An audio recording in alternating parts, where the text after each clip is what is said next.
Thank you. Good evening. Buenas noches. Buenas tardes. Today is Tuesday, April 13th, and a special board meeting of the Salem-Keizer School District is called to order. This meeting is a work session, and we welcome Vince Adams, Board Development Specialist from the OSBA. He'll be leading us through our work this morning. It's a pleasure to have you tonight.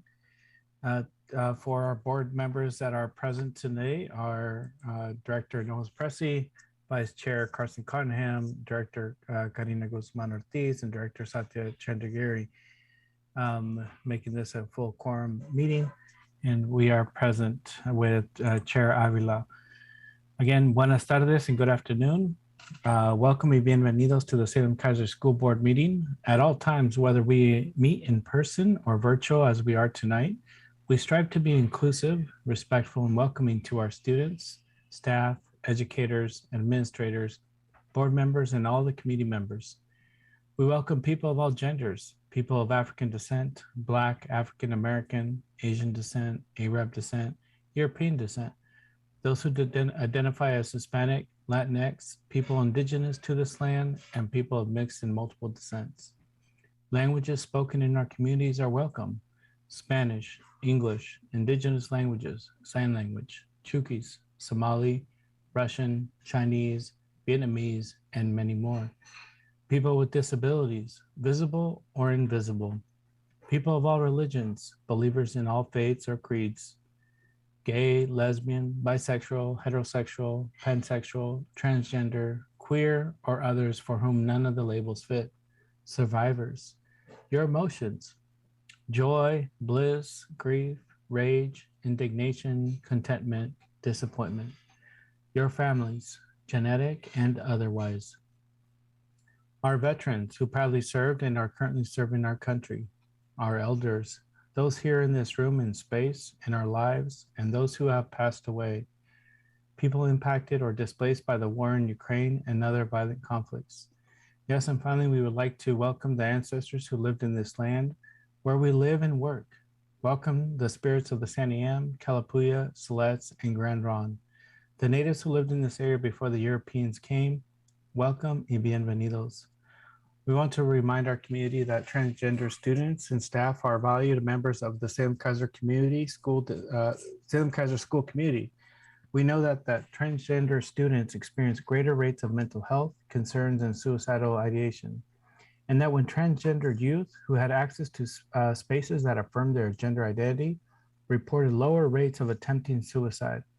We are committed to the well-being of transgender students and staff, and we stand behind our commitment to the creation of safe and welcoming schools. So thank you. At this time, I would like to ask that we all stand to recite the Pledge of Allegiance.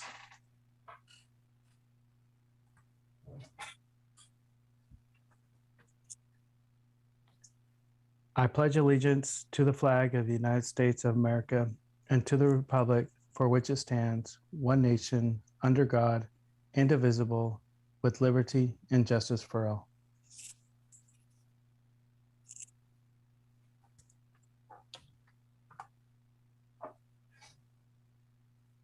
Okay, so like I said, tonight we have a special guest with us tonight, Vince Adams from the OSBA. And he'll introduce himself, but also he's also a member of a school board member from Corvallis School District. So Vince, please introduce yourself and welcome to the Salem-Keizer School District Board. Goodness, Chair Avila, Salem-Keizer Board, Superintendent Perry, it's just a delight to be with you tonight. And I have to remark on that wonderful start to the meeting. Just what a gracious beginning to the work of a school board. So my compliments to you, and I would love to get a copy of that. And I may steal that for my own board. So I'm just really happy to be here. I've been working with this board, going on 2 years now. And so it's been just a pleasure to see you folks working hard through all the struggles that your community and your district have been facing. And so I'm excited to walk with you tonight. The purpose of our time tonight is to get the raw material for a board operating agreement and a board superintendent operating agreement. We're not going to do any wordsmithing tonight. This is really, I'm going to be giving you questions and soliciting information from you about your expectations for yourselves and how you want your meetings to look like. I'm going to take that information and then I'm going to pull a draft operating agreements together, and then we'll bring them back to you and allow you to examine those and make them your own. And this is just crucially important. And then ultimately, at the end of this process, you'll be adopting those documents and be using them in your meetings to support you in the work that you do. So with that, we only have 2 hours together, and we have a lot of work to do. So I'm not gonna talk about myself. Folks can look me up on the OSBA website or on the Corvallis district website and learn more about me. I just want to dive right into the work, and to do that, I need to share my screen. Thank you, Alice, for turning on screen sharing, or Tech, whoever did that. Let me change my view here really quickly so I can see everyone. And I'm seeing interpreters trying to keep up with me as I'm talking. So I'm going to try to consciously slow myself down. If I'm talking too fast, please slow me down. And of course, this board has been doing this for a while, so I'm sure that you guys monitor your own pace of speech as well. I will try to interrupt you as I can to keep the interpretation up to speed. We also have other languages being interpreted simultaneously as well. And, yes. and just for the record, I do want to recognize Director Nose Pressey for their welcome message that you would like, and our communications department as well, as we continue to evolve based on real life experiences that our students are facing. So, but we'd gladly share it with you. Thank you so much. Okay, so hopefully I am sharing my screen. It's showing it here. So you should see a prompt up here. And so this is our first exercise. Of course, every training like this, we need an icebreaker, but this is an important one because when we're on school boards, we gavel into our meetings and then we get right to work, and we're doing our school board work, and we often don't remind ourselves to connect as human beings, and learn a little bit about ourselves. So this is not just an idle warm up. This is going to reveal a little bit about you. So you have 2 minutes. Now you need something to write on and something to write with. And I want you to write down all your activities, responsibility, interests that you're currently involved with. And we're just trying to find out what's on your plate. Where are you working? What are those things in the community that you're doing? That home project you're doing, if you're building a porch or something like that, get all that on paper. And so I'm going to start a timer here. Not 5 minutes. We're only going to go for 2. And your time starts now.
Got about a minute left.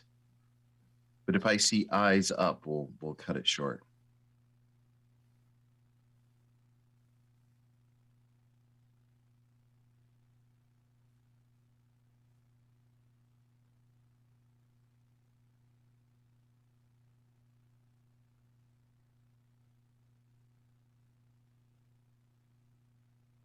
Coming up on 30 seconds.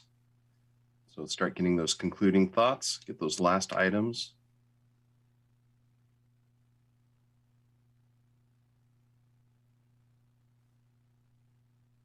don't forget those fun things. If there's something fun that you're doing, you want to get that down.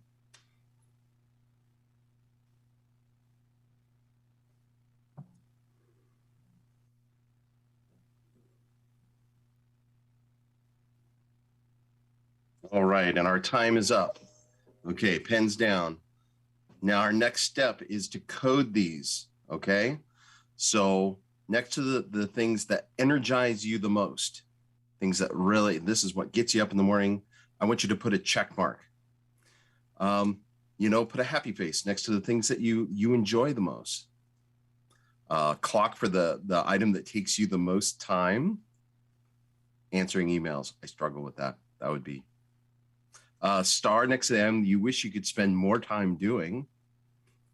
And then an X beside the things that you could just do without. So go ahead and take about 30 seconds to do that. See if I can do 30 seconds. I can't do 30 seconds. I can do a minute.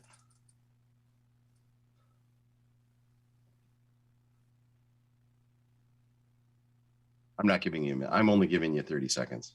This is probably the harder part of this exercise, is the coding part.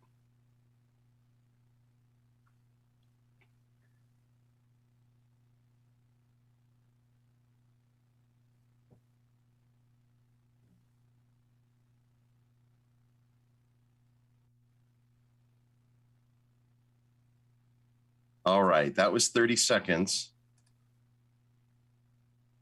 So the last piece is report out. Okay, so you have the things that you like, and I'll go back to up here to the codes here. So, and just run down and just touch on maybe your top items in each of these categories, just really briefly. So who would like to go first? Who's courageous? I'll just say chair goes last. Okay,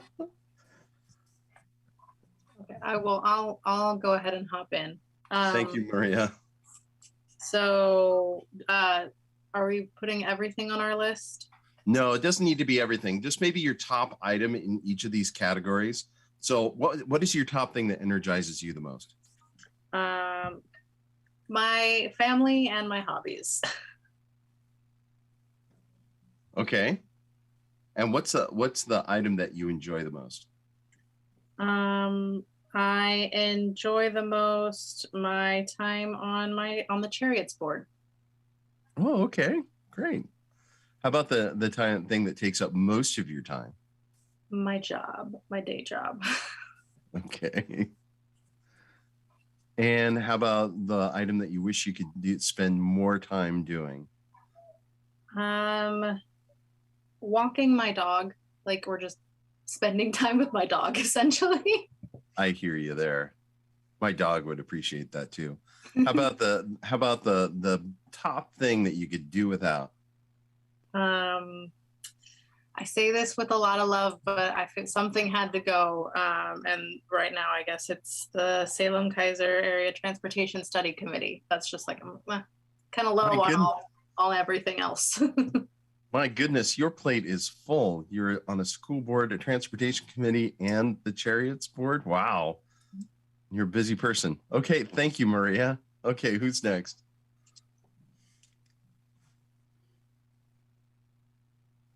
I have a list and I will call on people. Please do so. Okay, I'm calling on you, Satya, with great love. I knew, Vince, you won't spare me. We have had this dealing. All right, so I had to pick. I love traveling, languages, and getting to know different culture, and cooking. So, I raised chicken, and my Yorkie loves to sit with me throughout. Thank God for the pandemic. It's a good thing that she gets more undivided attention now. Sometimes she showed up in the school board meetings also. My work extends from 12 Eastern Oregon counties all the way to Douglas County. And so in terms, my kids are kind of graduating and almost getting ready in May. The last one will be out of out of the college. So in terms of, I wish I could spend more time. What energizes me is kind of getting to know different people. This is like the third country we are in. So getting to connect with different folks. Between me and my wife, we speak 8 languages. So listening to different music and songs from different parts, that really kind of lifts me up, which takes most of my time. Of course, my work, some days I worry about what's going on in some of the eastern counties or wherever, because of the extended work in this state. And soon the kids' responsibility will come down because they'll be graduating, starting a job. And so only thing is, I wish they were working close. So my daughter and my son will be working in East Coast. So that's an area I wish it was different. And what did I miss now? I said everything, right? Something that you could do without your top thing. I don't know. Maybe at some stage I want to cut back and retire and grow old. So I don't know. Sometimes it's hard for me to let go if I worry about something or if I'm passionate. I have to learn to kind of let go of something. Those are my. All right. Thank you, Satya. All right. All right. Who's next? I have to go let my son in who's knocking downstairs. So hopefully not me. I'll be right back. Go deal with that. We can come I'm back happy to to you. jump on if Who is that? I'm sorry. this is Karina Guzman Ortiz. I'm unable to be on camera, but I will be shortly. But just going down the list in order, morning yoga and traveling energize me the most. Slowing down with my kids is one of the things I enjoy the most. What takes up a lot of time, I don't know if it takes up most of my time, but it takes too much time, is like my planning time for work, week, life, everything. That I could spend more time doing hiking, biking, being outside, camping, crafting, learning watercoloring, and all the fun stuff. And I wish I could do without house chores and paying bills. Amen. Oh, yes. All right. Thank you, Karina. Okay, Ashley, I think you're up. Okay, I'm back. Thank you. Okay, I think the thing that energizes me the most and depletes me the most is my job advocating for older adults and people with disabilities and people with mental illness. I'm the CIO, COO, and CFO for the small agency, the Office of the Long-Term Care Ombudsman and the Oregon Public Guardian. The item I enjoy the most is being a mom of 2 very active little guys doing soccer, swimming, choir, launching themselves off furniture, reading challenges, trying to keep up. Item that takes up most of my time, I think, school board and work for sure. And I wish I could spend more time going to live music and attempting to learn Spanish. And I could do without all of the updating that our historic old home needs all the time. Indeed. I completely understand. My wife and I, we have a historic home on the coast, and we're learning about the struggles of old houses. Oh, my goodness. Oh, okay. Osvaldo, you're up. Great. Yeah, I would say the same thing. The 2 things that take up most of my time is my professional day job and the school board. What gets me up in the morning and puts a happy face on me is my wife and kids. And also supporting the superintendent and being part of this process of the district.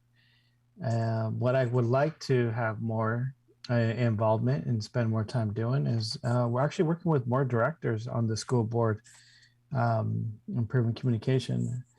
And let's see here.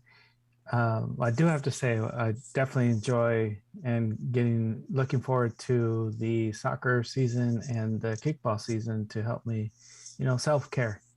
I love playing golf as well. And what I could probably do with less time is, I have a house full of 3 cats and 1 dog, maybe having less cats and only 1 dog, but you have children and we have to give them grace. So that's where I'm at. Thank you so much. Thanks for leaning into that. Okay, now we actually have to get some work done. Okay, so for our purposes tonight, I have 3 norms, 3 expectations of you, and here they are. I need you to speak your truth. I need you to leave it all here in the boardroom. If you don't give me everything you got, then I'm not going to have all the things that I need to bring a full document back to you. So I need it all. So this is going to be a gritty session. I'm going to ask you hard questions, and I need you to be candid.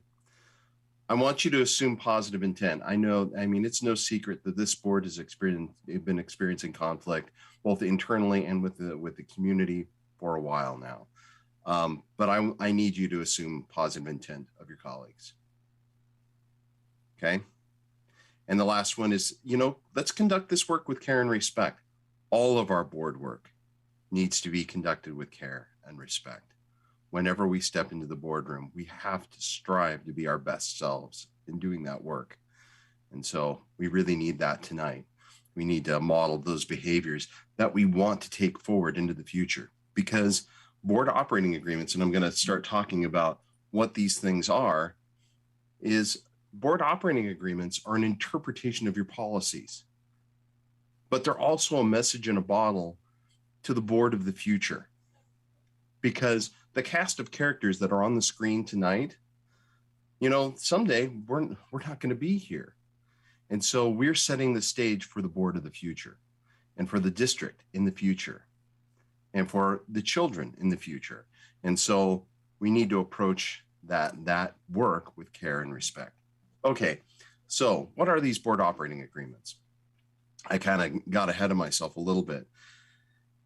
They're couched in policy, but they're really a tool for focusing the board's attention on those aspects of policy that you want to do more work with. They are not intended to be comprehensive. They are not a full recapitulation of policy, but it's a way, it's a shorthand of maybe a cheat sheet, if you will, that you can keep close at hand to focus your attention on those behaviors and issues that you want to make progress on over a year. So who are they for? Well, they're for the board. The board operating agreement is your agreement amongst each other. And then there's also a board superintendent operating agreement, and that's between the board as a whole unit and the superintendent, the administrator. And I kind of alluded to the why. The why is, there's a lot of things. Every board has issues. Even the best performing boards, the most effective boards, have things that they're working on. And so we need a document, a checklist, if you will, to keep drawing our attention to that. And when do we do this? Well, we should be doing this at each of our meetings, but we want to refresh our operating agreements on an annual basis. This is done really well in the summer.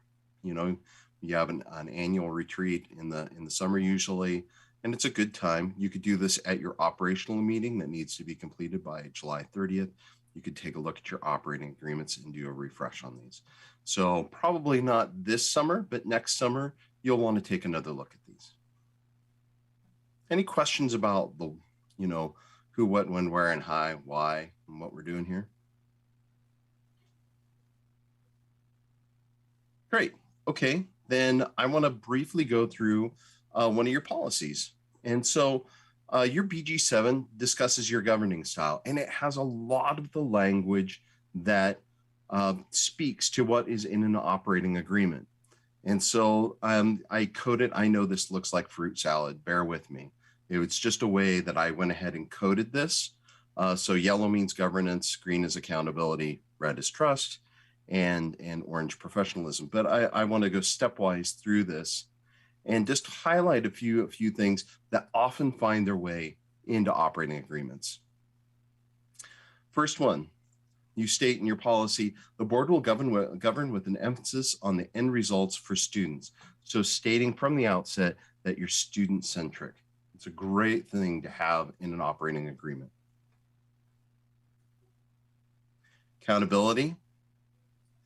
The board, not the superintendent or staff, will be responsible for excellence in governing. So you're stating that from the outset that it's your responsibility. You're going to police yourselves. And an operating agreement is a great tool for helping you do that. Down here in 1B here, under this other practices section, respect the decisions of the full board, even if casting a dissenting vote. And I put this in trust. Why do you, maybe a couple people can answer this. Why do you think I included trust here? Or why did I code that as trust?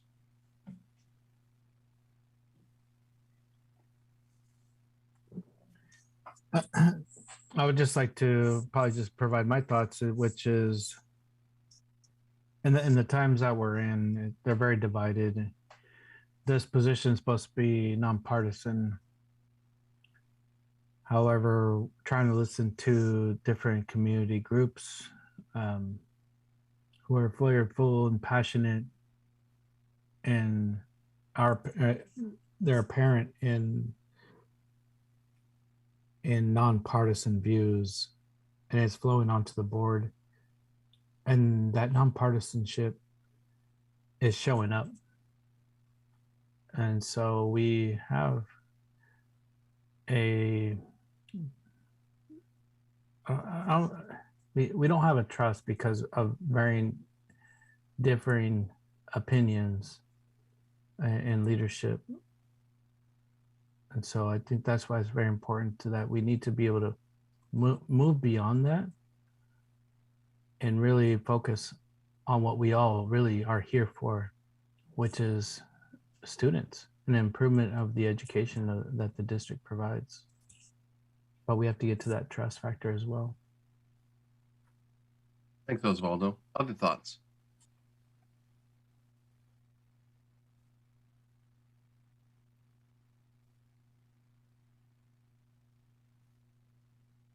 You know, this is a pretty basic statement, you know, in respecting decisions of the full board, you know, even if casting a dissenting vote, this really speaks to the bedrock of democracy. You know, as you know, we bring our individual perspectives and views and values to the board, but it's the institution of the board that governs the district. It's something bigger than ourselves as individuals. You do this work long enough, sooner or later, you're going to be on the losing side of a vote. And it's important that each of us as board directors supports the position of the board, because, you know, when we're on the affirming side of a vote, we expect those in the dissent to support. But, you know, it goes both ways. And so it's just crucially important for the health of the institution that we uphold decisions of the board for the good of the institution, the good of the district, because otherwise it erodes the authority of the board's ability to govern. Oh, this next one, you know, and this one really I could have coded. Yeah, go ahead. Thank you. I was thinking of raising the hand there. You know, that's an important topic. And there are two things I wanted to share. I think, you know, until we vote on something, it is important to listen to the perspective of different points of view, because that's the whole gist of diversity. Diversity is diversity of ideas, lived experience, and approaches.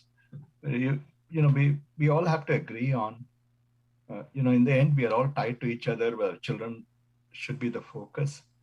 But we also have to create room and space for diversity of ideas, different perspective, different lived experience. Once we are able to listen to that in a very non-judgmental way, where each one come from, I think that would be a foundation for us to work on trusting each other, because then it becomes clear that by listening in a non-judgmental way, how the person came up with that perspective, then we are beginning to able to understand and have some compassion for saying, okay, this is how you arrived at this. It makes sense. It's almost like perspective taking from different points of view in this divisive times. Our society is kind of divided not because of anybody made it that way. It's because of all the challenges has put people in, they become far more rigid in their own perspective. So I think this gives an opportunity for us to best listen to different perspectives, different journey, different ways in which they arrived at that conclusion. Then we can start saying, okay, can we agree on something? When I listen to a different perspective, that doesn't mean the person is against me. It just means that they had a different journey, different ways of connecting the dots and arrived at the thing. And once we are able to put it in words and articulate it, then that could be one way in which we can say, all right, it makes sense. Now that we as a democracy, as a republic, we have voted on it, as long as we are consistent with the, whatever the law or whatever it is, then we can learn to trust each other. That's how I see it. Otherwise, why do we need diversity in a board? We need diversity in a board not because I look different from another person. It's just that because I bring a different point of view. If all of us have to have the same approach, then there is really no need for diversity. So diversity, that way, even a vote can be a diversity, to me, an expression of diversity. So if somebody votes in a particular way, and if they're able to articulate, this is the reason I came up with this decision, then I'm more inclined to say, okay, that makes sense. Likewise, the other person can say, okay, this is the reason you didn't vote in support of that. I don't know if I'm making sense. That totally makes sense. Thank you, Satya. Okay, moving on to these other things that I wanted to lift out. Criticize privately, praise publicly. Just a great statement. This would transfer into a operating agreement really well. And never embarrass each other or the district. Always working to uphold the district and the institution of the board and the district. Because those are the things that support our children. So it doesn't mean that we don't ask hard questions. We don't give, in the board's capacity of holding the system accountable, we don't give them a pass, but we ask it in a tone that is constructive, that's leading to improve student outcomes. So, and supporting the health and well-being of our staff.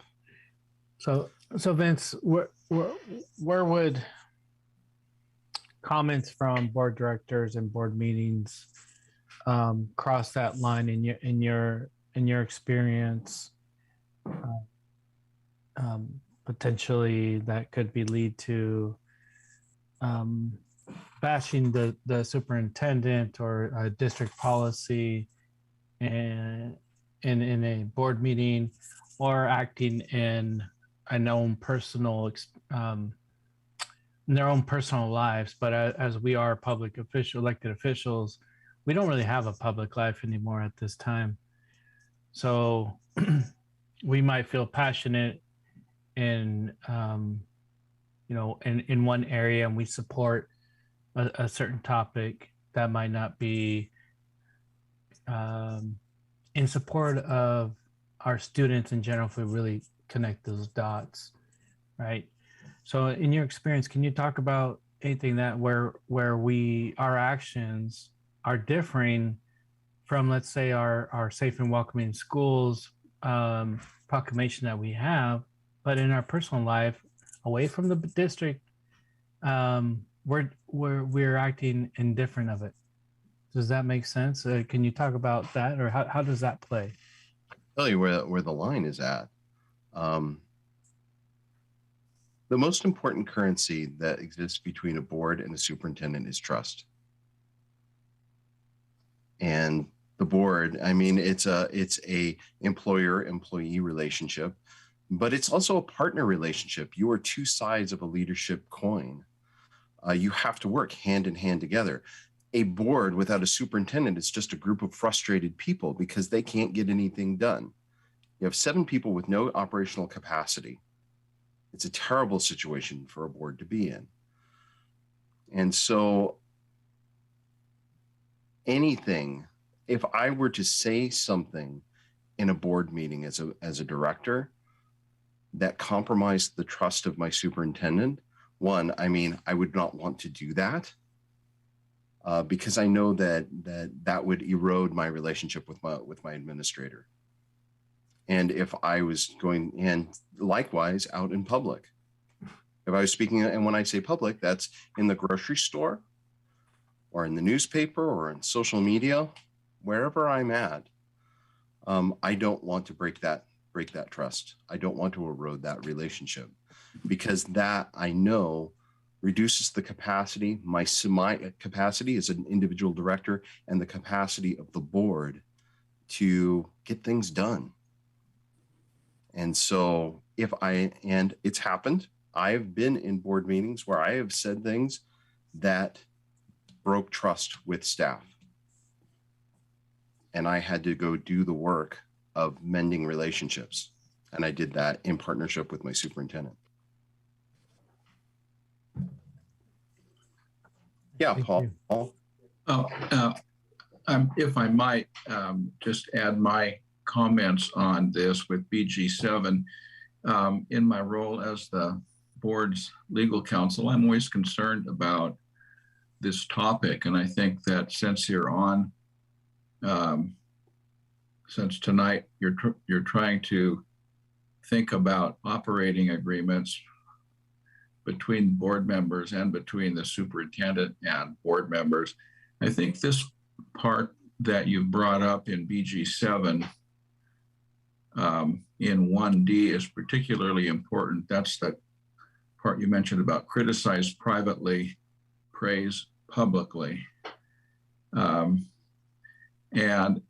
when that doesn't happen with the board and the superintendent, it causes a problem with the evaluation process because each superintendent, whether it's this district or other districts, they have a process for evaluating those superintendents' performance. And so I worry when individual school board members talk about the superintendent's, their perception of the superintendent's performance in a negative way, that it encroaches upon the evaluation process that's already been agreed to. And so we have this language about criticizing privately, praising publicly. And I think that's just so important with the points you're raising, Vince, about the board being really on the flip side of the coin of the superintendent. And so for my board that I serve as legal counsel, I'd sure like to see an emphasis on what is already in board policy about criticism. Thank you. Thank you, Paul. And you surface a dimension of this. I mean, I think about it in say you're an employer-employee relationship at Starbucks, and the employer, the manager, castigates the employee, the barista, I'm probably not drawing an appropriate equivalency there, but you get the idea that you have this employer-employee relationship. And if that was done, clearly that would not be acceptable. But because for whatever reason, because we're on a governing board, sometimes board members become intemperate. Just remember that indeed it is, and it's an employer-employee relationship. Okay. We're spending a lot of time on this, and that's okay. This is good. Never embarrass each other or the district. Vince? Yeah, Satya. I just want to kind of bring this topic up, go back to that 1D or whatever that 1D. This one, criticize privately, praise It's publicly. very important, very important, very important. We also have to take into consideration a context we have here. And the context is very important because in the last 2-3 years, we have been going through very difficult time in our community. And it has led to a lot of disconnect. It's more like a triangulated relationship I have noticed here. So that what does it lead to? Sometimes it leads to community feeling disconnected. And we report to the community, 7 of us report to the community. The community is, large sections of community are feeling totally disconnected and in this triangle. And it's almost like a divide and kind of division of information, division of understanding, division of access, division of agency. And this triangulation leads to a very difficult situation where 7 of us have to function. Because at the end of the day, we have to report to the community and make sure the community is feeling safe and feeling a sense of connected. Without a doubt, in an ideal world, you're right. So number one. The second thing, the more that our board is being divided and ruled or divided, and whether it is information access or information doesn't flow, it leads to this getting heightened. And so whether it is safety of our children, etc. So I really think this is an important topic, 1D, and we really need to, 7 of us have to start working together so that it's not like divide and rule or information is not there, because it really translates into sections of community. After all, we report to the community. The second thing, I have brought this up with Mr. Dekopoulos also. We are not employees of the school district. We are basically employees of the community. So we report to the community. So when does the First Amendment right, or when does our ability to connect with the community or listen to the community or go present to different sections of the community, or how does that overlap with this? Because at the end of the day, as a school board director, I'm like the union leader for the children. Teachers, students, superintendent, they have their own unions. So how do we balance between needing to maintain that, public image versus our fiduciary ethical duty to advocate for children or the families who are feeling disconnected? If you can explain that in a little bit more, in an ideal world, yes, but this is the reality we are dealing with. Because, we have a wonderful board. We have, for the first time in our history, we have a board that looks like the community. Most of us have multilingual, diverse culture. We have amazing asset, and all of us have children, and we are really focused on that. But what we are seeing is literally a mirror image of some of this huge polarization in the community.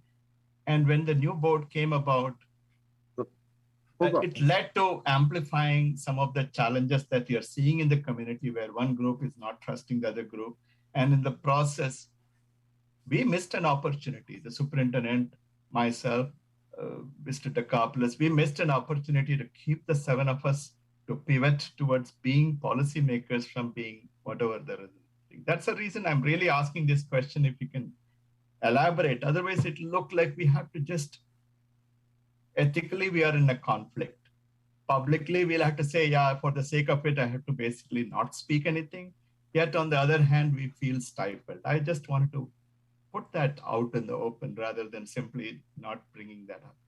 Well, Satya, you've surfaced one of the biggest challenges that school boards face, is that while we work on a school board, we have this role where we have this responsibility and commitment to children. We're also elected officials and responsible to the community. And it's the two poles of this is, one is our delegate role. That's our connection to the community, that we are delegates to the community, and that we are ambassadors to the community and accountable through the ballot box. The other is that trustee role, that we are entrusted with the education of children in our communities. And that's a sacred trust. And so we are pushed and pulled in both of these directions. And these things don't always overlap well. And right now, you're absolutely right. The political climate is challenging. We are being pulled into our delegate roles. And what I can tell you about the research on the behavior of boards is boards that spend the preponderance of their activity, or boards with members who spend the preponderance, about 70% of their attention in that trustee role, focusing on the needs of children and their governance activities, tend to have better student outcomes. Now, we are passing through, we're on the tail end of a pandemic, hopefully. And, but it has been a hard 2 years. And so we have given more of our attention to that delegate role. But the evidence shows in the education science is that boards that focus on our trustee role, work collaboratively with the district, hold the district accountable to improve student outcomes, tend to have better outcomes. And you talk about advocacy. I think one of the best ways boards can be connected with their community is doing that in collaboration with the district, celebrating what's going on in the district and working in collaboration, bringing the community into the education process, into the system. As a board, we're a group of 5 or 7 people, depending on the size of the board. But, you have the benefit of a school district that has many staff, including a whole communications team, which can amplify your voice in the community. And so you definitely should be advocating, but doing it in a collaborative way, because that hews to that trustee role. Well, Vincent, you're correct. And that's the way we should, that's the goal we should be attaining. I mean, where it has to be centered around children and students. Where we are and where we have to go is going to take some work. I want to be honest in this meeting. You told me to be honest, I had to be honest. Yeah, no, and part of that is honestly with ethical, I got elected to advocate for children. I am the union leader for the children. And if I see there is an ethical conflict in that, how do you want me to bring it up saying, I'm seeing this is not helping, this is taking us further? How do you want me to voice that in a public forum or private forum when communication, etc.? How do you want me to communicate in such a way that when I find that there is continued ethical conflict I'm facing, I'm not talking about when I see that there is divergent, how do you want me to bring it up? Give me a concrete example, how you do it in Corvallis. Satya, I will reference your own policy in item 1D. We criticize privately and praise publicly. That is this board's expectation for how you will govern. So if you detected an ethical problem with the performance of another board member or a member of the staff, then your expectation for yourselves is that you would criticize privately. And so, okay, that's fine. So I need to keep moving here. So the board, and this speaks to this point, Satya, is that the board will hold itself accountable for governing with excellence. And so that you're holding each other accountable. Mm-hmm. And again, in that lines of accountability, again, we're criticizing privately. Okay, working together. I think I only have a few avoiding surprises, no surprises. That can be a bullet point in the operating agreement, just no surprises. What do you mean by that? Meaning that if we're going to discuss something in a public meeting, that people know that it's coming and that they're prepared to have that conversation. And so, isn't that public meeting requires us to discuss it in public? Because that would defeat the public meeting process, isn't it? You don't want to raise anything that isn't on the agenda. And you stated above, we're diving into this topic of criticizing. You can criticize, but you're not going to criticize. It doesn't mean we don't ask hard questions, but we ask questions that are constructive. And I really hope for those conversations to be taking place in between board leadership, or even through director. And as you're saying, surprise topics or conversations that are out of the blue that get us off agenda. That is a challenge for this board and potentially other boards as well. And if we can, urge our board members to adhere to these policies, that'd make our meetings more effective. It'd help our board be more efficient as well, with better communication. And instead of trying to play a gotcha moment, when there is no gotcha moment, when we're trying to be transparent and communicating. So would that break the public meeting law if 3-4 of us keep coming up with agreement outside the meeting instead of discussing and debating in the meeting? That's really I'm not saying that there's an agreement to come forth. I'm talking about just bringing up discussions and talking about them, discussing it, and being prepared. Oh, you want to bring it up? Okay, let's find a way to get it onto the agenda instead of trying to sneak it in a very almost in an inappropriate manner. So, I mean, let's pick a scenario. Say you have a magical 8th member on the board. I'm your 8th member. And Satya, you detected that I did something unethical in the community. I was indulging in some unethical behavior. The expectation of under your policy is that you would first probably approach me on a personal level, but you might also bring it to the board chair's attention and possibly the superintendent as well, privately. We wouldn't do that in a public meeting. That would be that no surprises. You wouldn't want to spring that, on a person in the board meeting. It would make for good television, though, if you did. But I'm sorry, our school board meetings should not be like reality television. The expectation is that governance should be dull and boring. Okay. No, and I'm being a little facetious here, but because school governance is, well, at least to me, it's very exciting and interesting. But but for most people, it shouldn't be. C-SPAN isn't well subscribed for a reason. And so, was there a question? Yeah, but I don't want to interrupt. You can Please finish do. it. Okay. I was just thinking, like, a super practical example in my mind would be amendments. Like, if there's something that's an action item and we know there's going to be an amendment, it's really, I think, just considerate to share that ahead of time, share language ahead of time. Like, not everyone's going to be on board with every amendment, but to me, that's one of those avoid surprises, like a very practical, that we would notify one another if we plan to amend something in the meeting, and hopefully give each other the courtesy to see it prior, and maybe even work language in, leading up through a small work group or whatever, to avoid, a moment in the meeting that would hinder us being able to move an agenda item forward.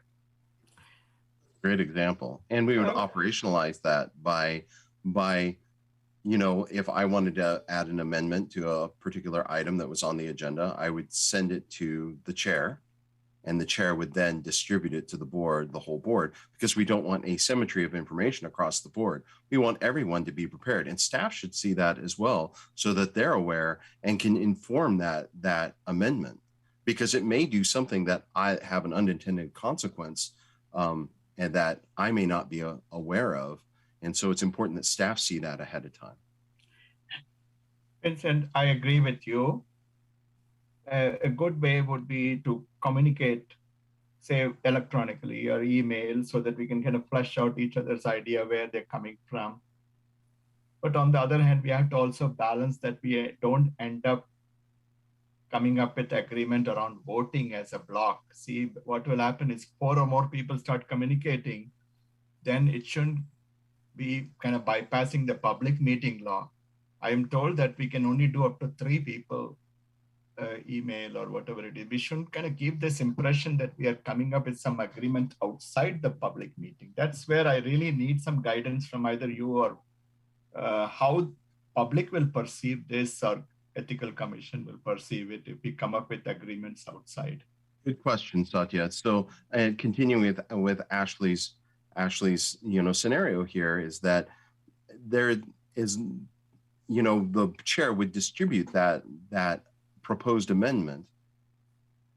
Director Adams is going to bring this amendment. Now, no one is going to reply to that email because we don't want to get into that public meeting situation via electronic means.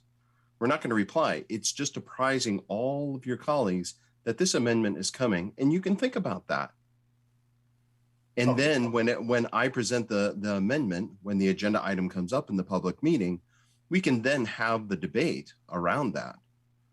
But it's just apprising everybody of what's coming.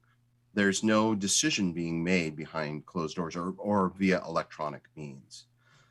So we can do, and this is a common misconception on school boards, is that we can't email each other. I email articles to my colleagues frequently that are relevant to the work that we're doing, but I don't expect a reply back, and I certainly don't expect any discussion on it in via email.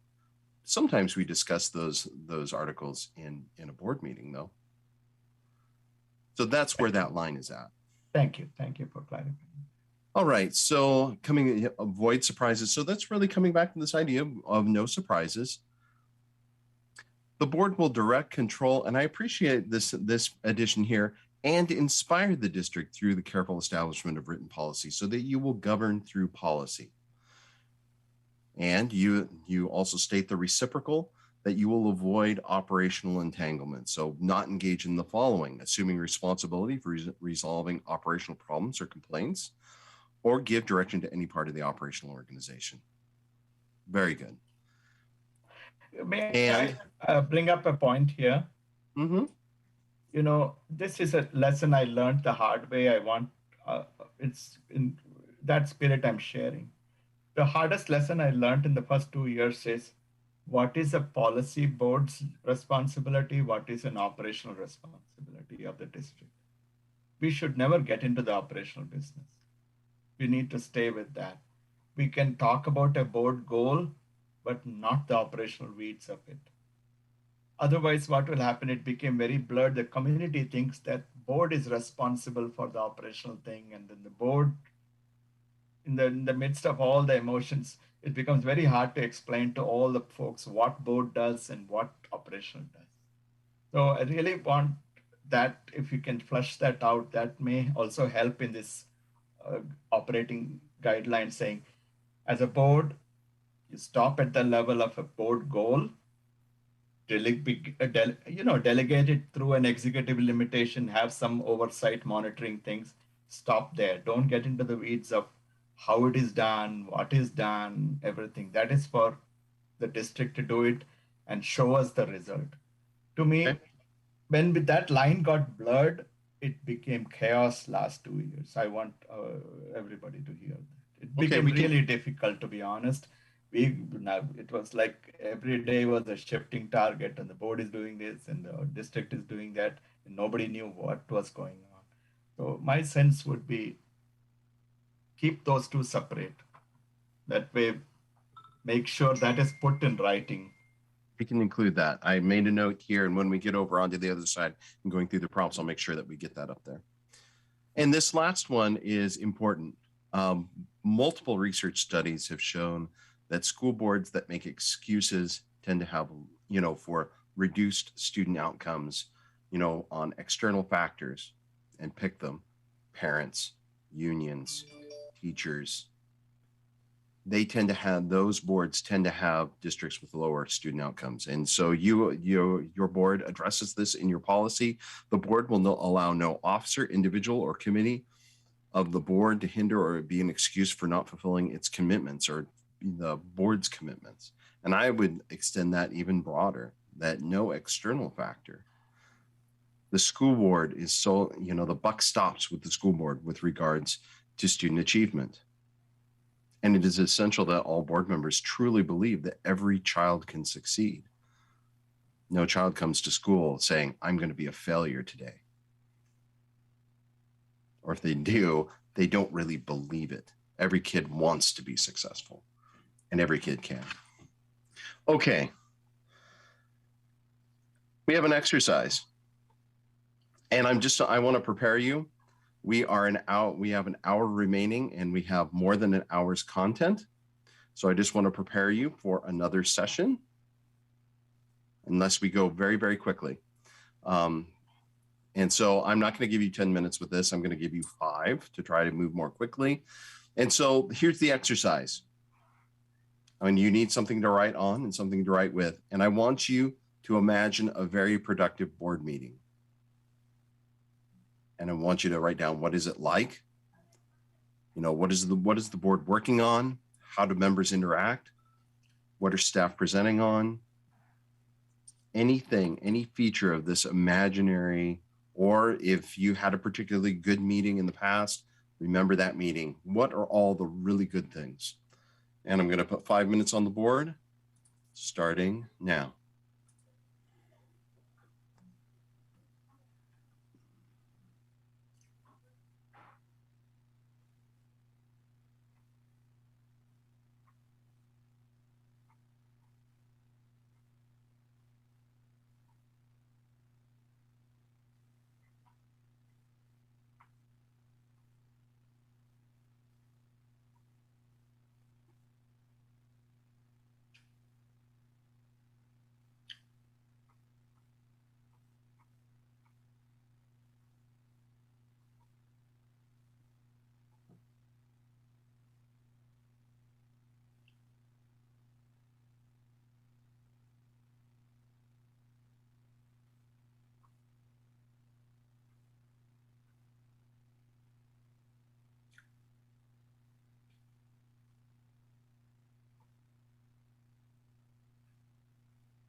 Seeing eyes up.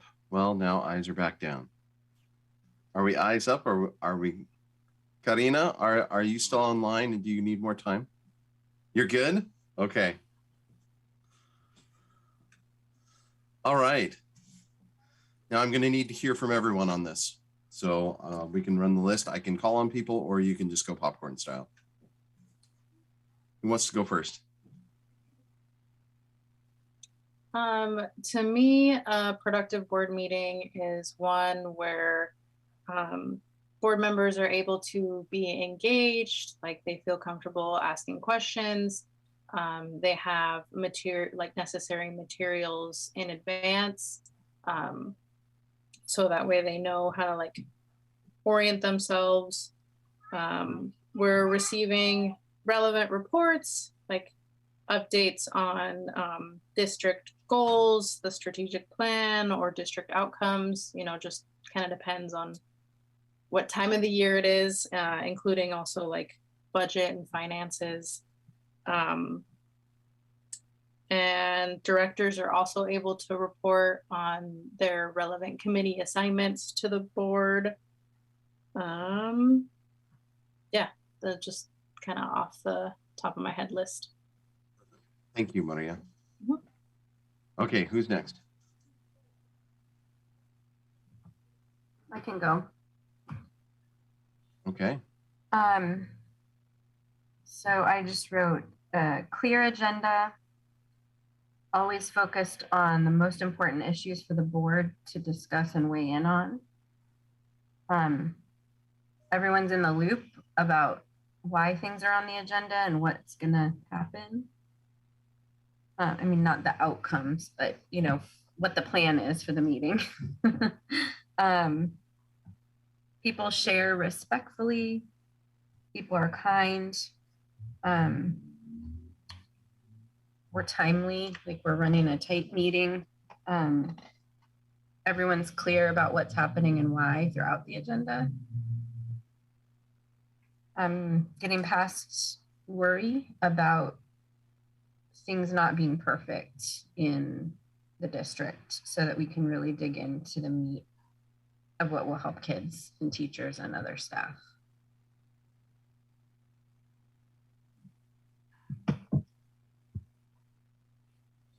Thank you, Ashley. I think I captured all that. And let me make this a little bit larger. If you see something on the screen, it doesn't quite square with what your intent, feel free to check me on that. I want to capture this appropriately. Okay, who's next? I can go, Vince. Okay. Yeah, I wrote down, you know, topic is brought up. And when that topic is brought up, you know, directors have already asked questions ahead of time to board leadership to help them prepare and answer questions so that the discussion goes very smoothly during the meeting, and that we can openly and respectfully discuss the pros and cons of a situation and not have shut down conversations when we're for one item, for it or against it. And it just seems that people tend to shut down with their decision and no further deliberation of the topic. And I think that would help us come to an understanding and when we come to a consensus, and that leads to also respect of that decision making of what the board does, and allows that unified board decision, even though people vote against it, right, or for it.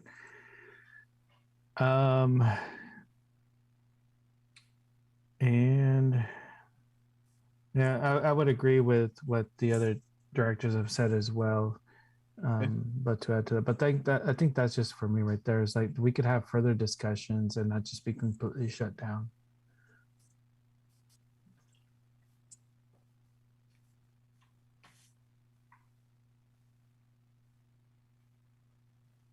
Okay, who is next? I think I'm last, and my little one's going to be walking in from soccer, so we'll see if we don't get interrupted. But I have a lot of these same ones, and I just kind of went and bolded. Getting through the agenda, through the meeting in a timely manner. I think being respectful of moving through and being okay with not finalizing any conversations, but being okay with tabling conversations for future and coming back to them as needed. Assuming best intent of the district and working with the district. Showing up with humility versus ego. Wait, hold on, Karina. I didn't get that last one. Say it again. Was it the assuming best intent of district and working with the district? Got it.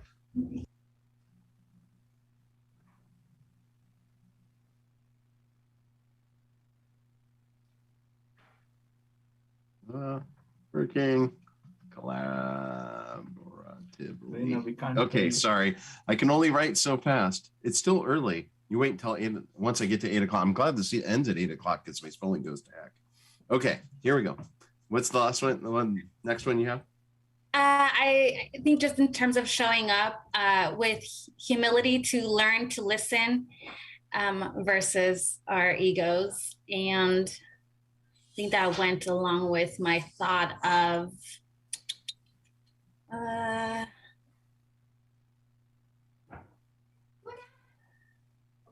I did. If you can elaborate on your humility versus ego, is that the same thing?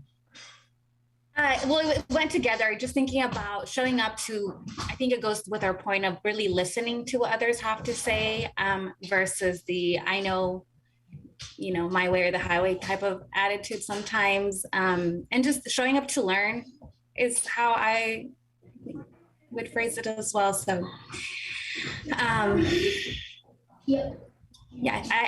leave it at those 3 for now. Thank you. Okay, Satya. Well, for me, a good meeting would be that we have a little bit more time to discuss.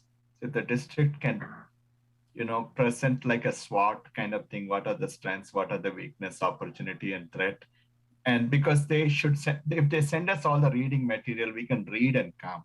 It gives more time for people to just, what are the recommendations? Not just what is strength alone, what's not just the asset alone, but tell us what are the opportunities, what are potential risks that they see out of this. So that kind of analysis will help us have a discussion. Number 2, there has to be room for asking questions. Sometimes asking question doesn't mean it is against a person. It is the way we can change, say, dismantle systemic barriers or, structural barriers, etc. So not to take it personally as it is an attack on human person, but the goal is to make sure we are able to change those systems. The district has to be transparent. If the district is transparent with the board and the board is transparent among themselves and the district and the board is transparent with the community, that's the best for all our children. In other words, having a transparent system becomes a good system and an accountable system. So that way we can communicate among ourselves. The district can say, look, these are the risks of this approach. These are the benefits of this approach. That way it allows each one of us to understand, wait a minute, this may be the reason why we are not able to achieve this thing. So that's why keeping that channel open, not to wait too long, because the more we remain quiet, there is not communication, then it leads to people filling in the gaps and misunderstanding each other. So that's really another thing. Leaving our personal or communities, misunderstanding, and we have to pivot to being 7 board members who are focused 100% on the children. Because in the end, we all can agree one thing. We all as parents want the same thing for our children. So it's just that people may have different ways of approaching it, but at the end of the day, safety, health, and education of our children, nobody can disagree on that. So we may have to work with our own community saying, I want to pivot to policy making, which I need 7 of us in the district working together. So that's really important. Timely, so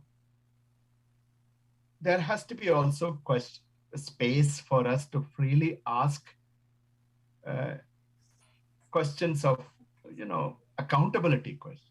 That doesn't mean people should take it personally because, we can be good advocates and also fierce critics of the district. Both can occur together. We have to learn to tolerate the dialect. So those are some things that I wanted to say. And, explain your vote. if you're voting yes, tell us why you came to that conclusion so the community can understand. If you say no, you explain that so community will understand. Otherwise, when we go home, community is attacking me for voting in a certain way or voting this way or that way. That's not at all my intention. My intention is for children to do well. So if I have a room to explain that, and my request is a good meeting, like I have attended other places, leave the operational decision. Maybe you can explain it outside the board meeting. This is what we do, this is what we do. And then just a simple SWOT discussion from the district so that the board directors have time to have debate and discussion and explain why they voted in certain way. Because sometimes the time is taken by the operational these details, and then leaves very little time for the board directors to discuss among each other to explain to them. That's my only observation. So I love everybody. I mean, nice people. I mean, we all are wonderful people and we mean well. We have so much to offer our community. So if we, 7 of us can just have a cup of coffee or talk to each other outside, so we get to connect with each other. So when we come to the board meeting, we are all having different ways of feeling comfortable and safe to discuss. Sometimes I don't feel safe, to be honest. Thank you, because, you know, Satya. I have to be on the edge all the time. It's not okay. No, it's not. Thank you. I just want to ask Vince, is this an opportunity to ask a follow-up question to Director Chandragiri of, please. And Vince can say yes or continue moving the conversation. But if you bring up a good point, so I always feel like there's a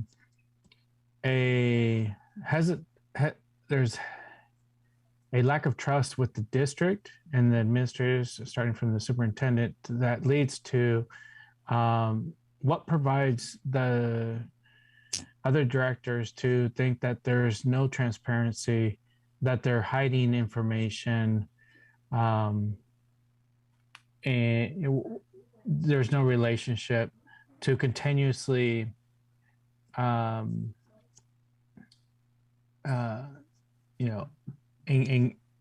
challenge the direction instead of working with the district, but constantly challenging because they feel like there's a lack of trust and lack of transparency.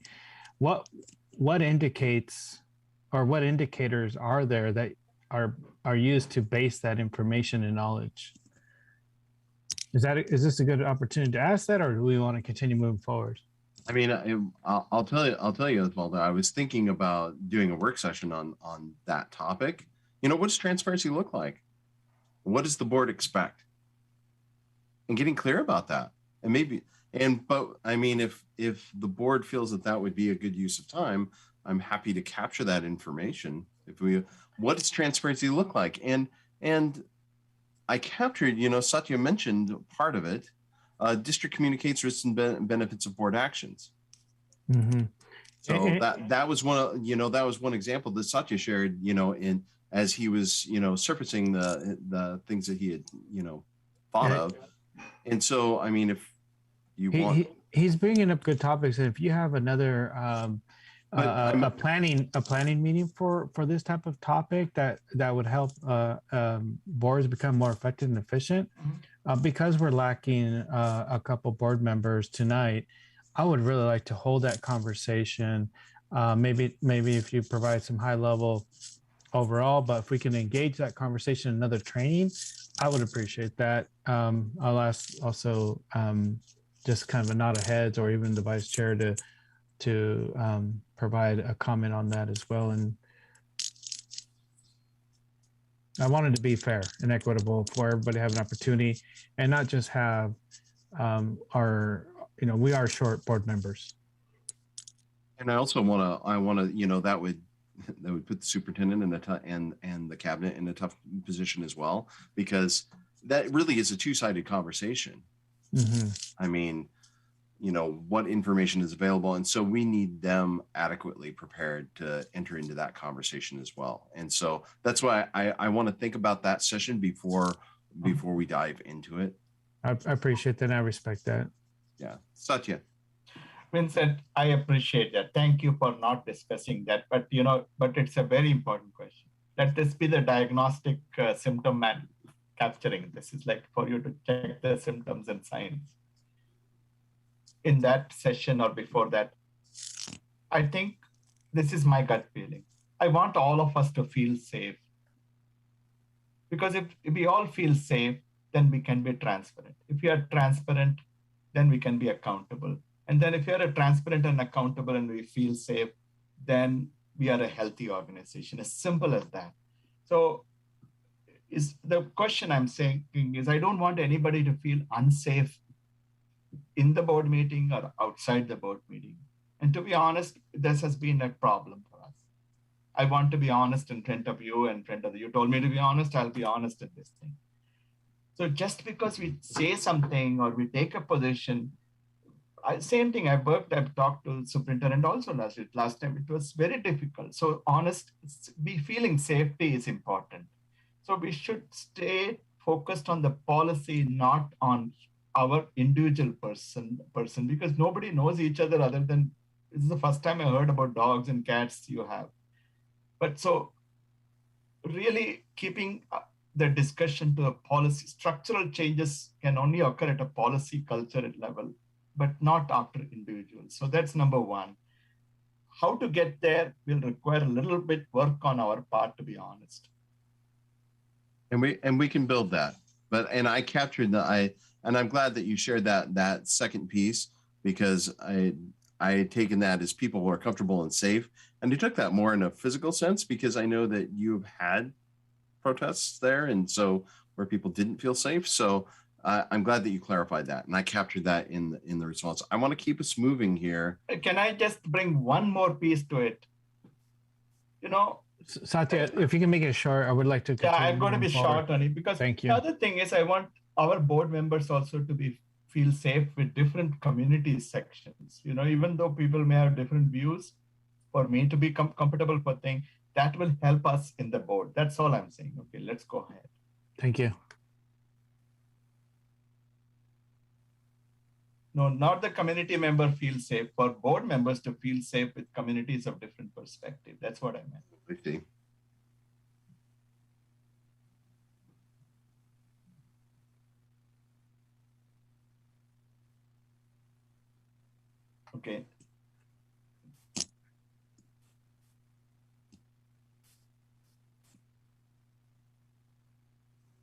Okay. Okay. Next prompt. How are your meetings effective? It's not all bad. So your meetings are effective. You're getting work done. Okay. So you have 2 minutes. Write down everything that you can think of, how your meetings are effective. What's going right?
Coming up on 30 seconds. Get those last thoughts down.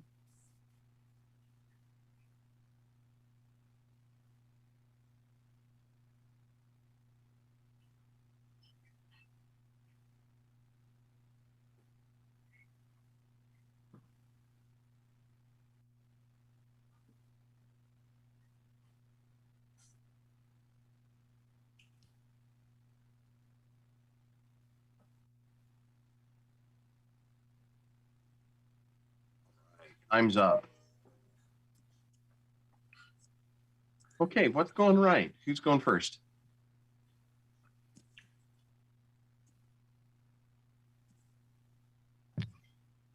I'll go. I think we are getting things done. We're highlighting kids in the community who are doing amazing things.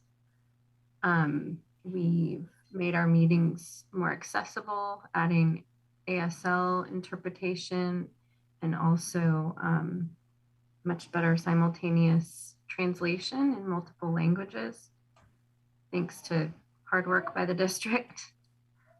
I think we're showing the community that everyone in our schools is important and that we support them.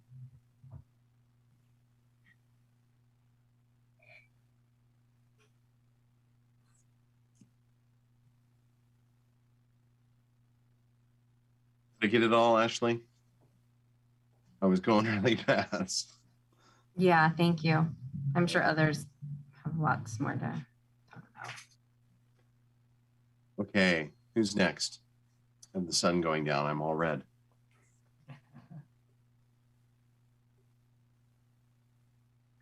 Can I go next quickly? Yeah, please. You know, I like the way you invite different sections of the community in the beginning, Chair. And so that is really kind of calling out. So that's one important change we have made. I really want, so because, you know, well, we can, so that's one positive thing. I feel that we are working through some very important, tough issues. Because let's face it, these 4 new board members are brand new. I mean, it took me almost a year and a half to even figure out what in the world is going on. So the fact is, stepped in, we are dealing some very important issue, very tough issues. And we feel that we are able to bring up those topics in public board meeting or work through some of these difficult challenges is a positive thing in the way I see it. I've been able to bring up a lot of things in the board meeting, and even though it's tough, I'm able to voice it. To me, that kind of tension will lead to the best policies that we can design. So that's one thing I wanted to say. As much as we are going through a lot of challenges, but we are able to voice it. And I also feel that I'm able to share different perspectives from different community members. It doesn't mean that I disagree with the other perspective. It just means that I'm able to bring that voice as well from different families and different communities. To me, this is going to lead to the best result that we are going to get, because now we are going to have a very healthy way of developing policy, which will center around, in the end, we all are tied to each other because of our children in the future. So that will be the natural outcome of this. And the fact is we are able to discuss these tough issues and still come back is a good sign. Those are 3 things I want to bring. Thank you, Satya. All right, who's next?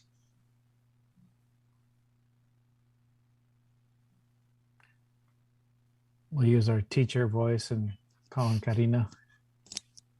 I'll jump in. We try to stick to 3. I'd say that we've increasingly worked on being concise when sharing thoughts, questions, and opinions in the boardroom.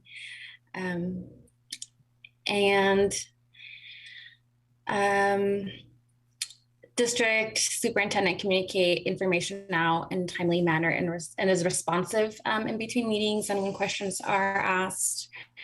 And if those are asked beforehand, kind of to give a heads up and say that there's responsiveness. And this was already, accessibility was already addressed.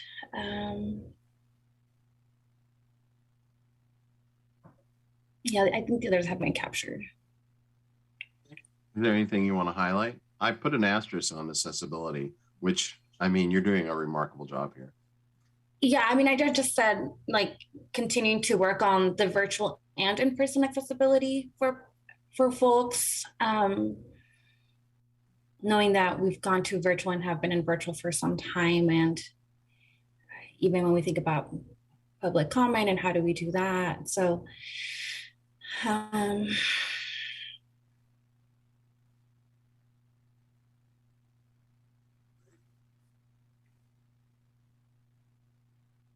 It?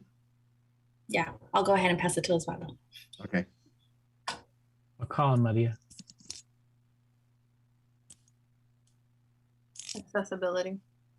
That's it.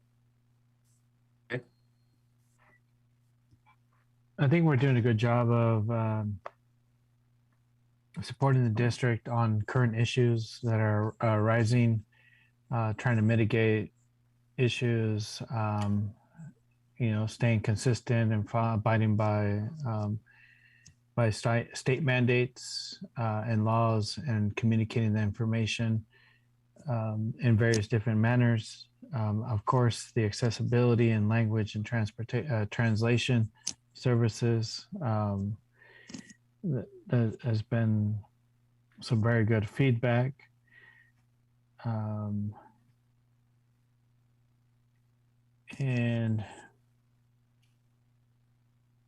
I think the other part is that the encouragement that we give to our superintendent administration team of representing our students, mirroring our demographics of our students, and really striving to make that apparent and overcoming those barriers and challenges to accomplish that. That support behind the scenes is unwavering, and hopefully giving the support to our administrators and educators and staff that we can get through this, because we are a majority school district, and this is important of representation for our students, that they see a reflection within themselves. So from board leadership, showing that support to the district administration and the leadership team, so they can continue the hard work that they're doing. After that is encouraging and empowering district to work on behalf of all students, all in all caps. Exactly. I mean, just because if we have to focus on uplifting a group of students who have been traditionally marginalized, does not mean that our other students are going to fail. We're going to uprise all students. There's always room and space to continue to uplift those students who already are benefiting from the systemic practices that we have. We're just disrupting those systemic barriers for that, so that all students are included. Okay, next question is the other side. How could your meetings be better? And now on this one, I know you've got lots of strong feelings here about your meetings. Focus. Think of three, your top three. You can think of a bunch, but I want your top three. We want big ones. What are the big changes you want to make? So we want to be a little more focused here. This is our growth area, so we want to focus. Okay, I'm putting 2 minutes on the board, starting now.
Right, we're almost out of time.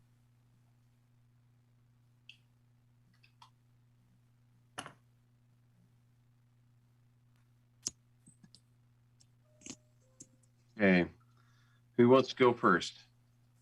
I'll go ahead and get started, Vince. Okay. Just operate and stay within board governance policies throughout the meetings. As we gone over already, strive towards a board voice, as stated within our policies, and stop with the gotcha moments when there is none of that. So that would help improve communications and efficiency and effectiveness of our board meetings.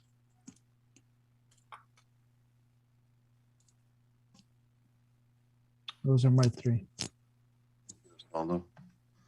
Okay. Who's next?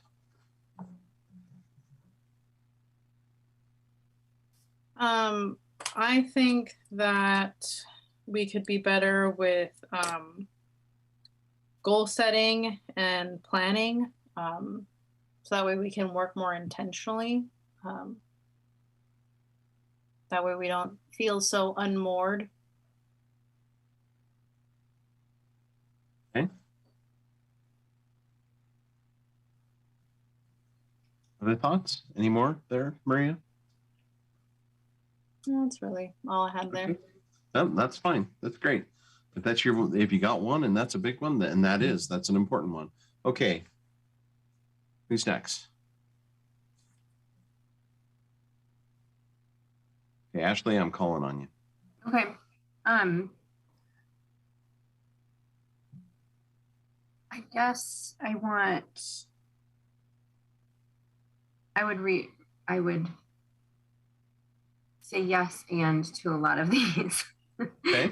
And yes, and we have a tight agenda, focus on outcomes for students and retention and recruitment of all the staff we need. And then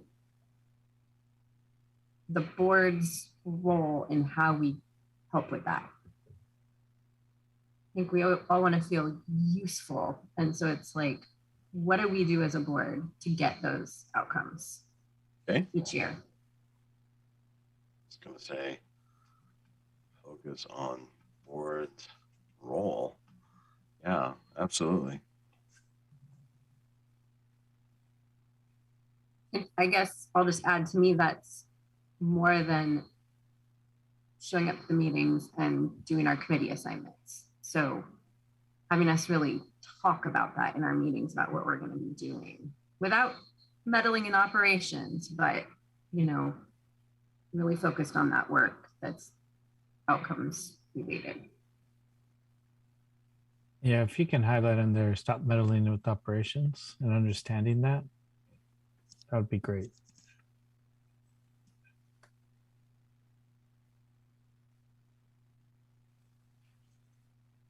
Okay.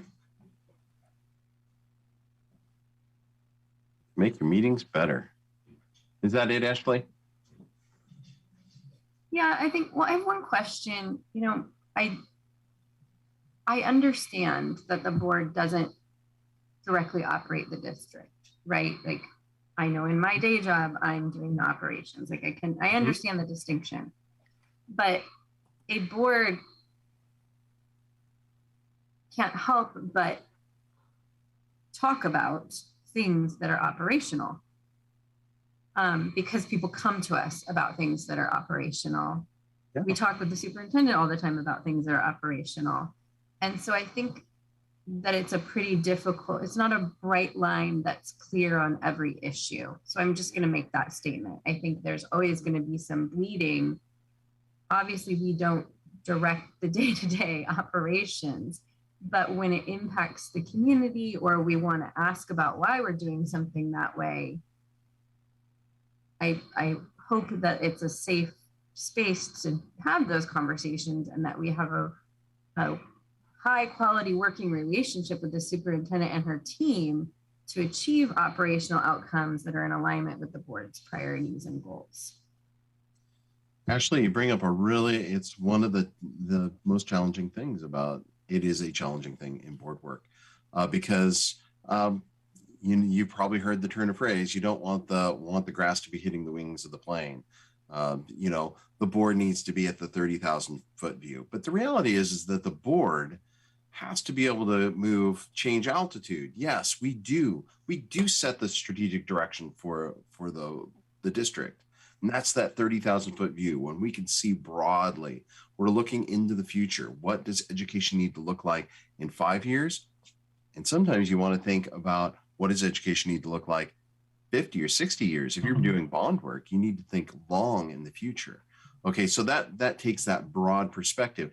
But we're also expected to have informed oversight of the district, which requires board members to have some understanding of what's going on in classrooms. How is curriculum being delivered? Is it being delivered with fidelity? What does it actually look like? And so that's when you have to get a little bit closer to the ground. Now, we don't, when the grass starts hitting the wings, that's when we're telling the superintendent how it's going to be done. The problem there is that there's no expectation that anybody on a school board is an education professional. Really all you have to do is live in the district or the zone, be able to vote, and be alive, and you can be on a school board. There's no expectation that you have any expertise in pedagogy, school administration, or indeed even school governance. I know that none of you got School Governance 101 in high school. We just don't teach it. You have to learn it on the fly. That's how we do this. That's why OSBA exists. That's why I have a job. Okay. So, we have to respect our education professionals and their professional opinion, but we can also, as the part of the governing body, we have a right and need to get that information about how things are being delivered. And it's one of the funnest parts, one of the best parts of the work, is that we get to learn about those things. Sometimes you get to actually go to a school and be on a site visit and actually see education happening in the classroom. It's one of the best things to do. So, sorry, that was a tangent. Anyway, I like board work. Anyway, okay, I'm sorry, Ashley. This is why we have speaking charts. Yeah, so, very well said, though, Vince. Thank you. When the facilitator is like, "Oh no, I got on the tangent and I forgot who's spoken," then I have to look at my speaking chart. Okay, Satya, I'm calling on you. Okay, the three things are, I think communication is very critical. Sometimes before the board, we can email each other, we can talk to each other, and really communication is the critical thing. So when you come to the board meeting, each of us are completely mentally settled. Okay, this is the way we want to do it. We have to intentionally set aside our own cognitive biases, because all of us have our own biases, my lived experience, whatever it is. So, so that's one thing. We cannot bring outside agenda to influence that. We have to listen to different perspectives, but ultimately when we come there, we have to really be, we have to kind of learn to take different perspectives and then mentally be settled. We should be able to explain the board after all the facts. That's why we have first reading, second reading, in between homework. We also have to find a way to ensure all board directors' experience, expertise, lived experience is respected and included. For example, some of us have, and that's why we have 4-3 elections. We all can be so much more effective if everybody's participates and brings their whatever they have experienced, whatever they have learned. This is a very complicated work. It takes 1 or 2 years to even figure out what is going on, where to look for. So that way we can build on each other. That's 3 broad things I wish we could get through. That'll be very helpful. Everybody should feel that they have contributed something, not like feeling like, oh, gee, why did I get elected? Am I feeling like a lesser human? Should never happen to any one of us. We all we really ran for this election, for this position, for one calling we all share about our children. And we need to make sure that spark is never extinguished in our business, for whatever reason. Great. Thank you. It. Okay, Karina, you get the last word on this one. So I think it's going to be kind of repetitive, but let's think about proactive planning of long-term goals, and and that would include the agenda, so that we can have a sense of when things will be coming forth and how we can kind of plan strategically down the line.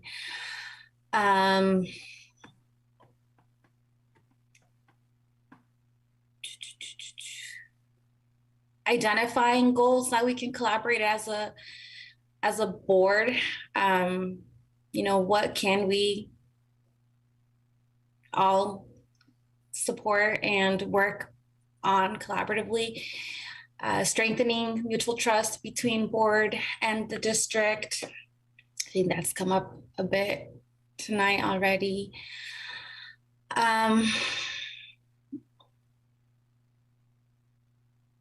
And I think with my first one of the planning long-term goals, I was also thinking about tracking progress. And I know that in that first document that you shared, it was like the board will evaluate itself. And what does that look like?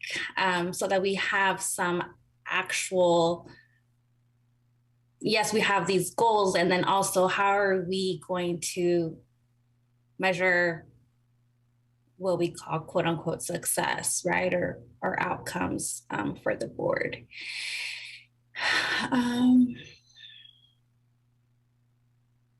And we have, committee assignments. There's like community committees, for example, that we're part of. I'd say that if we had some proactive work groups with district and board members that we could establish and do some long-term planning, it would perhaps be helpful, so that there is work happening.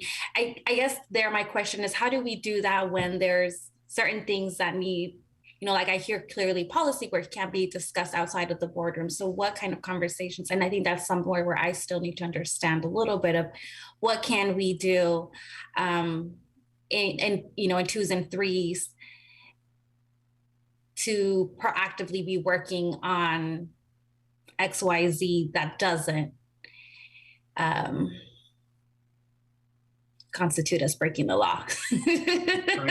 I think I captured that as use committee work to leverage board strategic planning. That's kind of wonky, but does that capture what you were trying to say? I think so, because my thought is kind of wonky too, since I'm, again, have more to understand in this area, but. Okay. Awesome.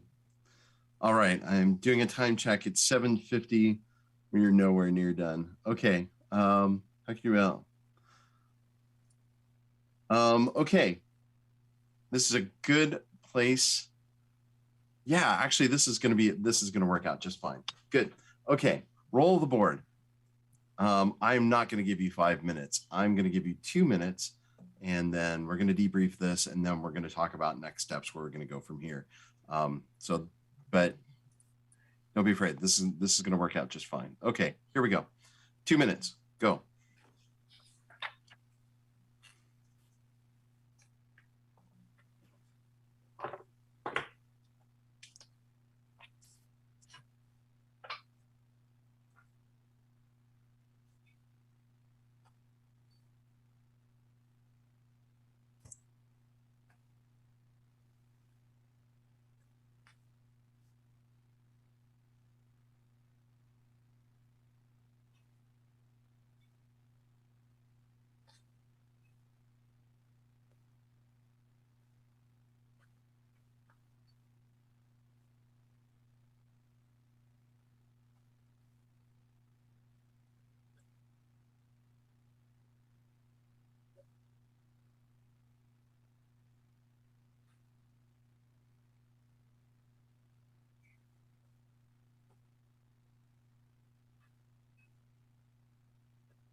Time's up.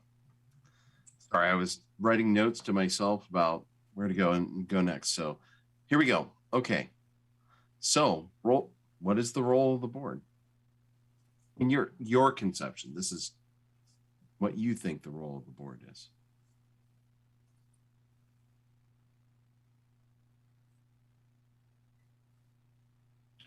Vincent, can I go first? Please. I think role of the board, all 7 of us, we are not partisan. We are nothing like those words should never even come in our head. We are here for the children, period, nothing else. So our goal should be only, we are, as I said, we are the union leaders for the children, for their safety, health, and learning, period. We should have that vision. And second important role is we have to delegate to the superintendent.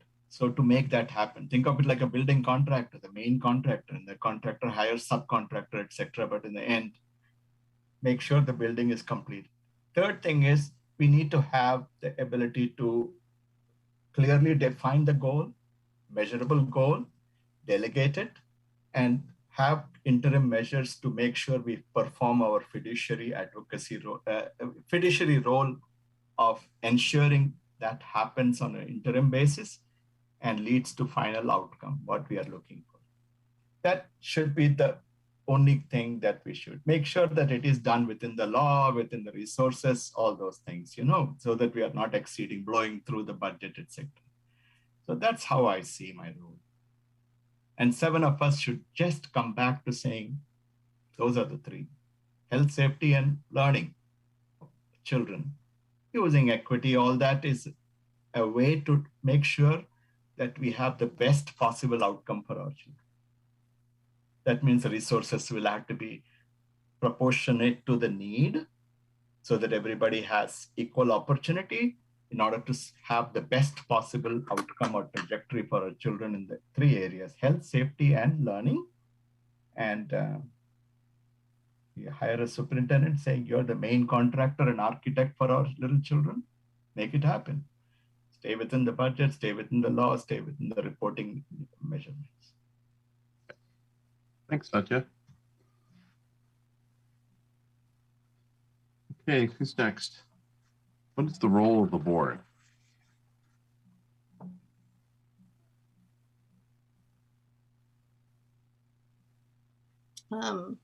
For me, I just wrote down, we're here to guide and establish like policies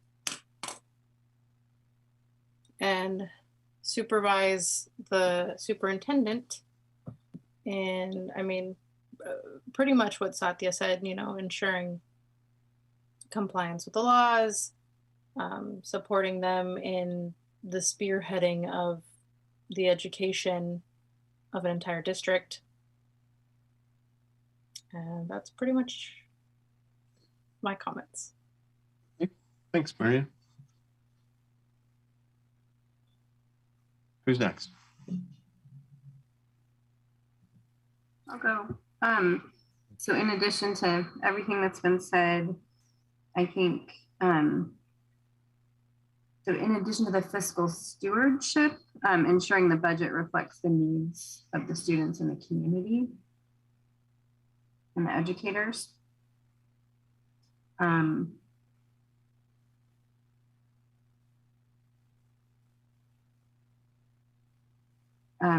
That we plan for the future of public schools in our district.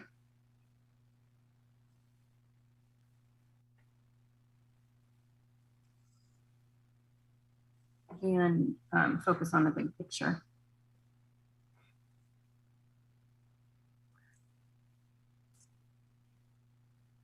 I would add help identify strategic goals with the superintendent, in collaboration with the superintendent,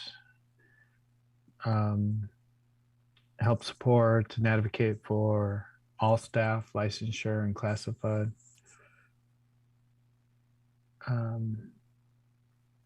Work in unison as Hold on. What was that last bit about staff? Support staff, licensure and classified, so non-licensure. We, be a voice for them as well. Okay. Work in unison, one voice. Challenge yet support district goals through community advocacy. So implementing community or uplifting and empowering community voice. Some of the things have already been shared, financial stewardship, and then making sure that, we have a diverse career pathways for our students, whether that's traditional college, university, career technical education, identifying and gaps and needs where our students needs are met, and driving decision making through an equity lens. I think that's important for, at least for me as a board member.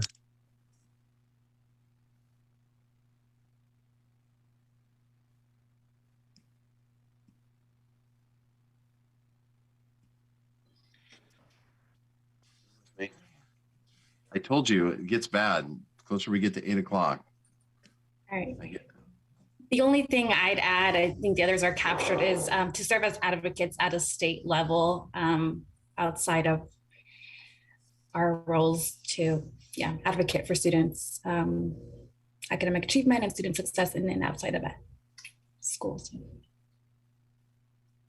Right. That's all 5. Wonderful. Okay. Thank you. Thank you so much for your hard work. I know that this is really cognitively taxing to do. Getting these questions, producing the content, and then getting it out and formulating all the speech, and then me trying to interpret it. It's very taxing, but it's really important. So I have everything I need to develop a board operating agreement. Okay. And so that's the next step here. We are going to need the board has expressed interest in doing a board superintendent operating agreement. So there are some additional questions here that we're going to need to work on. Okay. And I think because that first part was we were going through your BG7 policy, there was a lot of questions there. There were a lot of questions that members didn't get to ask. And so I feel like that we need, I think there needs to be a discussion on the board about the role of the board and just what do boards do and how they function. And so I would love to have that conversation with the board. So I think the next session, I would like to have some time with the board to talk about do this board superintendent operating agreement piece, but maybe, precede it with that roles and responsibilities piece, and just talk some nuts and bolts and kind of do it in a scenario based, kind of an open-ended way, to give you guys time to have these discussions and work through these topics. We were having really good conversations, at the beginning here, and it wasn't the purpose of this session, and I kind of hustled us off into this formative process, and I just want to create space for that. The other thing that popped into my head as we were doing this is after that we had that discussion about roles and responsibilities of boards and board members, and do that formative work for the board superintendent operating agreement. I think it might really be useful for this board to do a self-assessment. And I think that'll really set the stage for doing some more additional development work, and allow you to set some goals for where you want to go this next year. So that would be my recommendation. And then after that, doing that, maybe coming back in the summer and, having that deeper discussion about transparency, role of the board, role of the district in a more collaborative way, and probably you folks are going to be meeting in person by then, and just being able to sit face to face around a table and just really talking about how we're going to work together productively and collaboratively, talk about collaborative governance. So that's kind of where my head is at. I can pack all that information up into an email, and I'll send it off to the chair and the superintendent, and then the board can discuss further how you want to proceed. But I just want to express my immense appreciation for you taking the time this afternoon and evening to do this work, and for all that you do for your kids. What you do matters. There's this saying, when the school board makes a mistake, it finds its way into the classroom the next day. And I really prefer to flip that on its head. When the board does something right, it finds its way into classrooms the next day. And I guarantee you that there will be teachers and staff in your schools that will be talking about this session. Okay, so keep doing good work. Keep working for your kids. Thank you so much for the time. I yield back to the chair. We really appreciate your time tonight, Vince, taking away from your family as well, and providing your guidance. It definitely has illuminated gaps in our processes as a board, and me as a board chair, to consider more implementation of work and collaborative work for our directors, and establishing a leadership training effectively within day one of our change of board leadership, and which would be the July 1st. So if we can look beyond and look towards that next goal of establishing a board training, hopefully with you and as a facilitator, again, with your leadership, if you're in this role, we would greatly appreciate and be honored to have you. We look forward to your write-up, your summary, your comments. We hope to involve our full board in the next discussions, and we definitely want to get to those board agreements with our superintendent. I know we did not get to touch upon that, and that is very key. And we want to continue building upon this board relationship, for the sake of our students, for the sake of our community, and our parents, in the Salem-Keizer School District. So thank you very much. I'll yield to our vice chair and our directors if they have any other comments. Thank you. Thanks, Vince. This was great. A good start, but yeah, I'm excited that we can hopefully get some more of the next steps on the books. Thank Really, you. my pleasure. Well, great. Thank you, everyone. Vince, I want to thank you for coming back. I mean, it's nice to see you, and I'm glad you're here. I think we shouldn't lose momentum. We need to continue this sooner rather than later. I mean, you suggested to wait one more year. No, let's do part 2 sooner, because we can go back to our own old ways. No, I love you all, guys. Everybody has so much to offer. That's what you saw today. Great team. We have a fantastic board. All of us can just push the car in the same direction. We're going to get wherever we want to go. This is the historic opportunity. Let's focus on our students' safety, health, and learning. Simple as that. It's not rocket science. Let them be prepared for the real world down the road, which they can, and we should. Whatever this nation can offer, we should be able to reach that height. So thank you. We'll make it happen.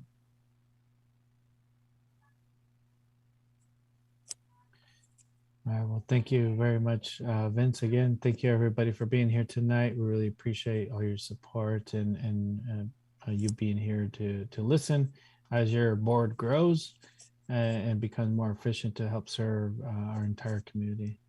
So it is 8:07. We'll call this meeting adjourned. Thank you. Have a good evening. Good night, everybody. Good night, everyone.